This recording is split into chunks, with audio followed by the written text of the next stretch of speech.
the Grand-Raisin Conservation Community, Bob Kellum. Hi, Bob. Hi. Good to see you. It's fun to be here. Our audience is familiar with GREAT, the Grand River Environmental Action Team. Is the Grand-Raisin Conservation Community, is that similar? Well, we're sort of an umbrella organization. We have a number of partners, one of which is GREAT, but they're conservation organizations from throughout the Grand-Raisin area.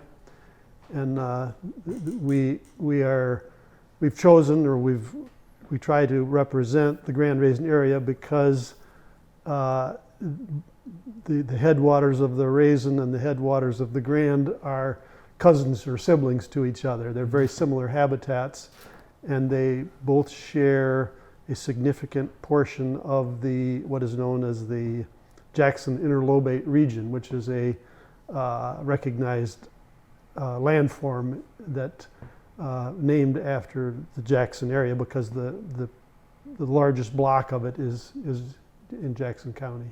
The last glaciers melted here, is that right? Yeah, well, the interlobate means that there was a glacier that came from Lake Erie and one that came from Saginaw Bay, and they met each other. That sort of forms the axis of the thumb, and it's very recognizable from a lot of mapping, which I hope that we'll show here. You can recognize from all types of mapping this area being distinct, and so. Well, you actually brought some maps, but you brought a video too, which is pretty cool. A lot of drone photography in this. Tell us a little bit about what we'll be seeing. Well, it was an idea to put in a video format or in a electronic format a way to represent who we are, what we do, and you could say it has some amateur element to it, but I realized before I sent it here that it would benefit from some kind of music. So if anyone here has advice on how to up our game, I'd appreciate that. But it's just an opportunity to put ourselves out there. All right, let's take a look. Places, like the people who inhabit them, are unique. Place is the foundation for who we are and what we do. A thriving sense of place sets us apart. It brings visitors, retains residents, and enriches lives. But a sense of place is a partnership that returns only what we put into it. How we treat a place is a reflection of how we treat ourselves. The headwaters of the Grand River and River Raisin, two neighboring river systems that tilt in opposite directions, are home to the Grand-Raisin Conservation Community. We believe that intimately engaging with the soil, water, flora, and fauna around us gives us a perspective available by no other means, a perspective that would have us account for our actions and be mindful of our impact. We work alongside partners like you, from volunteers to professionals and everyone in between, to protect our wild lands and waters in a variety of ways. As a part of the Stewardship Network, we are connected to communities across the region, working to protect the land and water in their local geographies, benefiting from the knowledge and experiences of our peers, and sharing our perspectives and insights with the larger group. The land where the Grand and Raisin rivers originate was shaped by glaciers. Thousands of years ago, two lobes of ice, one from Saginaw Bay and the other from Lake Erie, converged here to form what is known as the Jackson Interlobate region. The retreating lobes of ice randomly deposited their gravel burden, resulting in a diverse landscape of rolling uplands, saturated lowlands, and open water drained by winding streams emptying into the two rivers. The steady march of time, armed with the ingenuity of nature, gradually covered the land with flora and fauna. Many indigenous cultures lived among the plants and animals that sustained them, each with a unique way of relating to the land around them. The impacts of early habitation were light, but over millennia, their influence shaped the landscape to suit a lifestyle closely tied to the land they occupied. Each of us, now entrusted with this legacy, are its modern partner. The Grand-Raisin Conservation Community invites you to honor this legacy by helping us care for the land we share. Thank you for listening. Well, it's pretty cool. Nice job. Thank you. Great shots, and really, you don't appreciate how beautiful it is until you get a bird's eye view like that. Yeah, well, I'll confess that most of the shots were taken on family property where I live, so I have a stake in all that. Beautiful property. We've got a few other things to look at. I know you brought some maps and some other shots. Let's see what you got. Well, I offer these as a to wet the whistle of people to help you understand and appreciate where we live. This is the geology as a geologic representation. And first off, I want to mention what a graphically beautiful state we have. The representations in all these graphics is exceptional.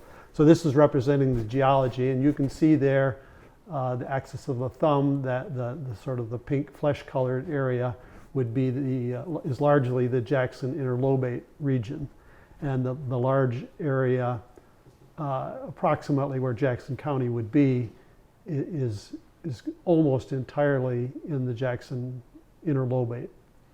So that's just a representation of the geology. So geology, not topography. It is the features of the earth, like swamps, rivers, lakes. Yeah, I'm not a scientist, so I can't tell you exactly what that is, but it's each one of those colors would represent a geologic feature. Okay. So there, to a certain extent, topography would be part of this, what's here. Let me look at the next one. So that kind of information is reflected in these. These would be ecologic landforms that have been delineated, so that the yellow area, VI 1.3, that would be the Jackson interlobate area and the Jackson area. So essentially, that lower end of the interlobate area is the area of the Grand-Raisin. So it just points out that all these landforms have basis in a scientific sense. And the next one, there's a representation of it by county. Interlobate, Jackson. What does interlobate mean? Well, it's where the two lobes of ice from the Okay. where they converged, and so they dumped their burden from either side, creating that linear effect. The whole of Jackson County. Right. So it's a very distinguished characteristic. This one is the land cover. This was put together from the survey data that was collected in the early 1800s, so that the notes that the surveyors took were trying to interest prospective property owners from the settlers that were coming from New York. A lot of times they would buy land sight unseen, and it would be based largely on the notes from the surveyors. So they reverse engineered all those notes, thousands and thousands of notes, to recreate what they believed were the natural features in the early 1800s. So this is a map that depicts that. And again, you can see some of the same features that were geologic represented there. Cool. Well, you've got an event coming up that is this Saturday, a kickoff. Kickoff of it's your annual kickoff.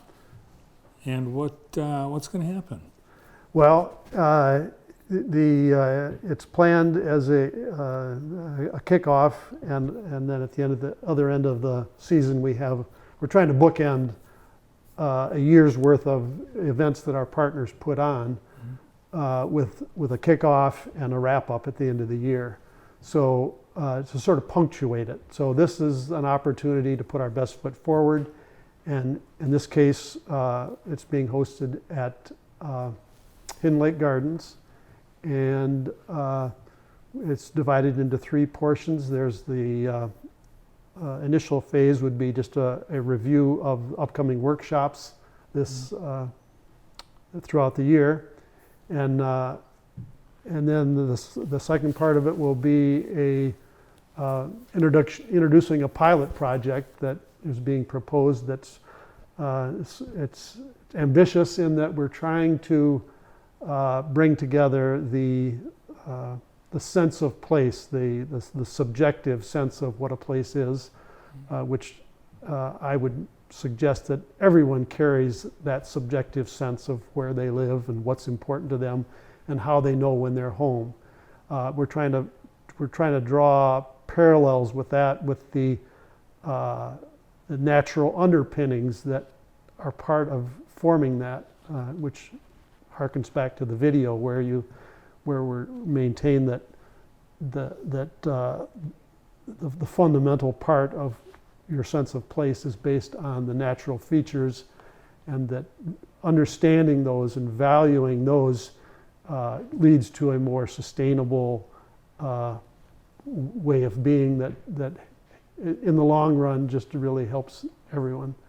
And then the third part of our kickoff would be a walk of Hidden Lake Gardens, where we would try to talk about some of the issues and demonstrate some of the issues by a walk through the untamed parts of Hidden Lake Gardens, where you have an abandoned road, you have abandoned farmsteads, nature recovering from disturbance, and it just sort of showcases a lot of the issues that are all too common, really. Things you normally wouldn't see on a visit to Hidden Lake Gardens. No, not unless you get off the beaten track. So for this kickoff, your annual kickoff, people can just show up? People can show up, although there is a registration. If you go to, registration is not required, but it helps us anticipate the numbers, and it would be an opportunity to get you on a mailing list. So if you go to stewardshipnetwork.org, you can go to the Grand-Raisin events, and it would lead you to registration. All right, the website again?